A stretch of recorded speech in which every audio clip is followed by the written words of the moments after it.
जो लोग अल्लाह से मोहब्बत करते हैं उनमें जो एक मोहब्बत की चिंगारी भड़कती है, तो अल्लाह ने उस चिंगारी को ठंडा करने के लिए, अल्लाह खुद तो अर्श से नीचे नहीं आता ना, तो अल्लाह ने एक चार दीवारी बना दी अपने महबूब इब्राहिम अलैहिस्सलाम के हाथों।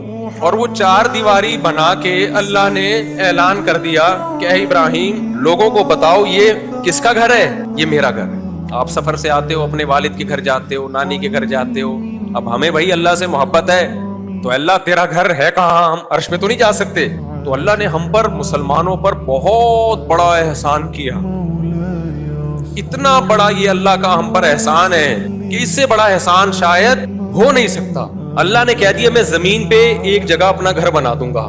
जिसको भी अल्लाह से मोहब्बत होती है वो चाहता है कि मैं उस घर की जाके, अब जिसकी अल्लाह से मोहब्बत होगी ना और उसको बैतुल्लाह की कदर होगी कि ये अल्लाह की तरफ मंसूब है, उसके दिल में बैतुल्लाह की उतनी ज्यादा कदर होगी।